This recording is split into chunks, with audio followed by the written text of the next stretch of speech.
নির্বাচনের আগেই যে অবস্থা শুরু হয়েছে। বিএনপি ক্ষমতায় যাওয়ার আগেই খুন শুরু করছে, মুফতি ফয়জুল করিম।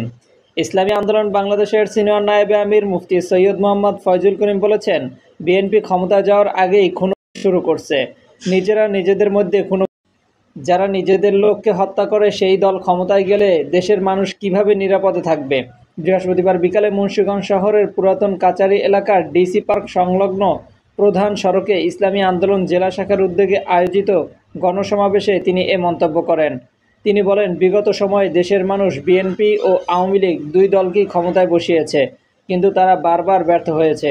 জিয়াউর রহমান সাহেব ভালো মানুষ ছিলেন, তার কাজের প্রতি শ্রদ্ধা রেখেই 1991 ও 2001 সালে খালেদা জিয়াকে মানুষ ক্ষমতায় বসিয়েছিল, কিন্তু দেশের জন্য ভালো কিছু করতে পারেনি। মুফতি ফয়জুল করিম আরও বলেন, শেখ সাহেবের গুণের কারণে 1996 সালে শেখ হাসিনাকেও মানুষ সুযোগ দিয়েছিল, কিন্তু সেই সরকারও মানুষকে হতাশ করেছে। দুই দল মিলে দেশকে 5 বার দুর্নীতিতে চ্যাম্পিয়ন করেছে। তিনি আরও বলেন, সব দলকেই মানুষ পরীক্ষা করেছে, এবার ইসলামী আন্দোলন বাংলাদেশকে একবার সুযোগ দিন, ইনশাআল্লাহ আমরা জনগণের আস্থা ফিরিয়ে আনতে চাই। গণসমাবেশে জুলাই সনদের ভিত্তিতে আসন্ন সংসদ নির্বাচন, রাষ্ট্র সংস্কার, পিআর পদ্ধতি চালু এবং খুনিদের দৃশ্যমান বিচারের দাবি জানানো হয়।